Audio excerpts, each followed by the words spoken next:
His name is Matthew Sluka. He is a starting quarterback at the University of Nevada, Las Vegas. And he has opted out to sit the rest of the 2024 college football season after not receiving. Look at that triple option. He claims that he was promised. Oh, what time is it? He claims that he was promised $100,000 by an assistant coach as his NIL deal to come there. He was played for Holy Cross last year, and I guess UNLV needed a quarterback so bad that they went all the way to Holy Cross to find one. And this guy thought he deserved $100K. He had been completing less than 50% of his passes thus far this year, but since they were 3-0, I guess he thought he had some leverage and could be like... No, they said they're going to pay $100K if you went to the school. He went to the school, and they hadn't paid him $100K yet. Why would you practice without getting your $100K? I'm fucking leaving because you're not getting $100K. Well, all right. Well, I'm not stepping foot onto the practice. So he had one more week to take his redshirt year, right? Yeah. So it's like you save your eligibility, or you stay at the school that said they're going to pay you $100K, and they didn't, and they have not yet.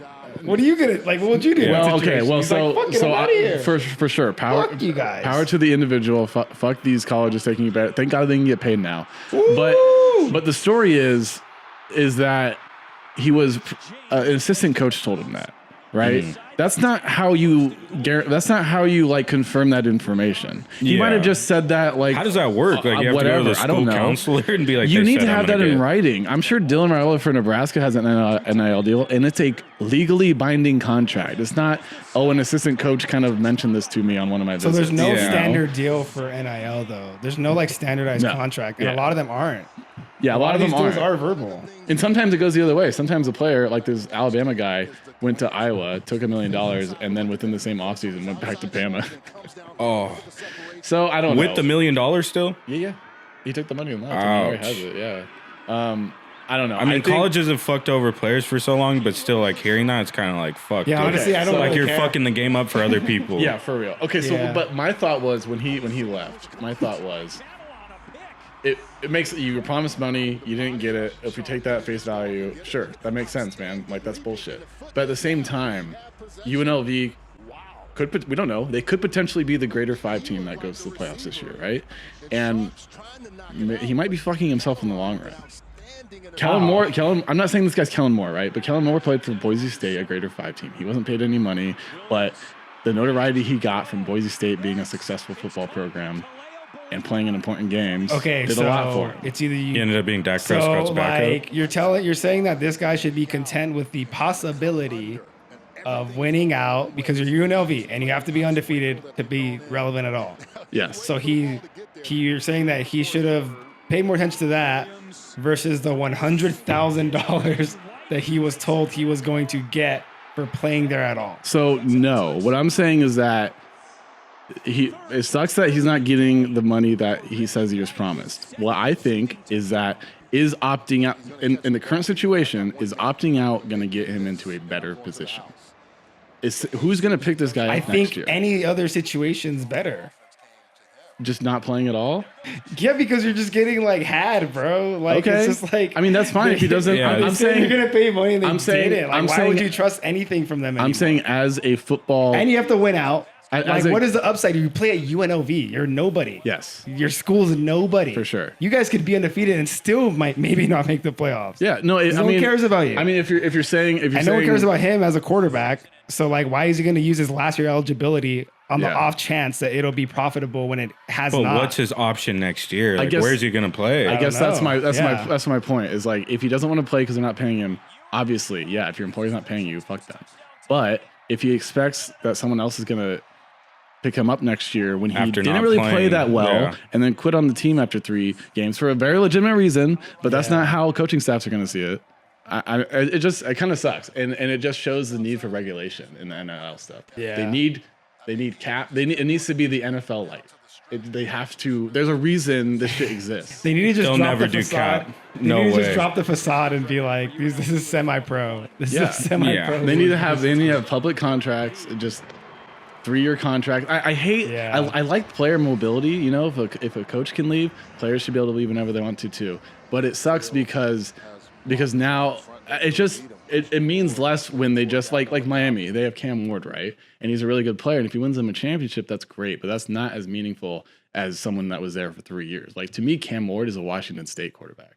And you're saying it just feels weird that Yeah, because basically the reason that they're so mobile is because they're in pursuit of stability and like more of like a guarantee. So if they had a contract for 3 years, you could still be like, you could be upset that you're not starting, but then like you're still getting compensated for it, so you don't Yeah. leave. Yeah, You and know, I just think like, that's I'm gonna get the fuck out of here. You're just And like, from "All the right, I'll player stick around." perspective, that can be a win-win, right? Because let's say DJ Uiagalelei, he fucking signs a 3-year contract with Clemson and then sucks. Well, guess what, bro? You get all that money. So Yeah.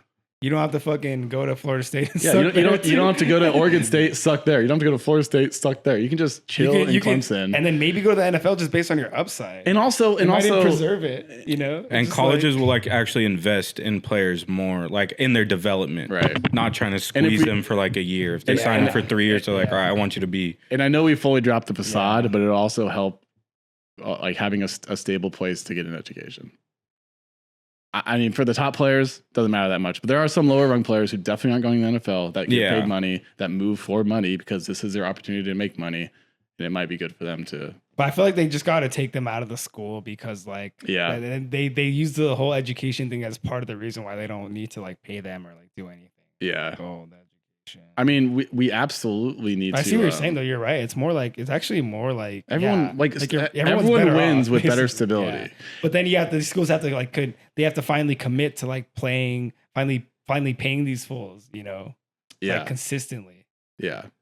Because NIL is technically you're only supposed to make money off like marketing, right? Yeah.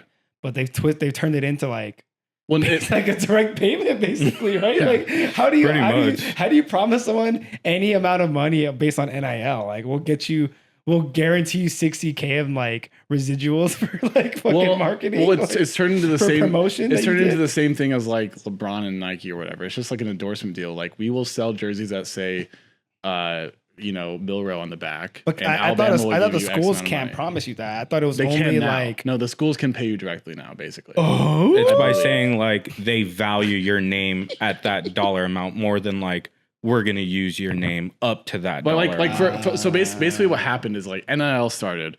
Right, and they can make money, but the schools can't be involved. Yeah. But then the fans and like the boosters were like, well, let's get around that by forming an NIL collective, right? But then that had a bunch of issues where the NIL collective wouldn't like deliver the money or whatever. So then it made more sense for the schools to get involved, and now the collectives are like part of the school, and the school can contribute to it. So essentially, they can pay them directly. So what they were doing before, except above board now. Yeah, basically. Hey. They took Heisman trophies away from NIL deals. The Cam Newton thing is still an ongoing investigation. So just let them sign. Yeah, you're right. Just do contracts. Yeah, man. What the fuck? Not? I guess we just have to acknowledge that like we're in these years of freshman minimum, of, like people salary. figuring this shit out. You know.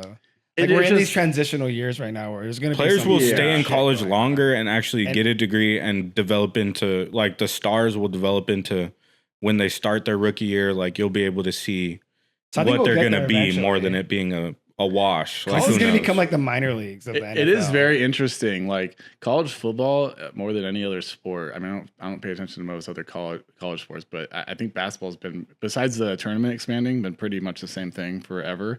But football continually, like college football, more than really any other sport I've ever seen, like transform and evolves. Right? It used to be. Balls? It evolves. Oh, like you said, transformed into balls. I was just like, well, I could see that. Just think about this, right? Well, first of all, the rules are way different than when it started. The forward passes developed, all that stuff, and then in college football, there becomes the point where it's split into FCS and FBS, right? Balls. And actually, shut the fuck up. And actually, FCS. I don't know. Most people don't know this. Actually, FCS was the basically higher tier back then.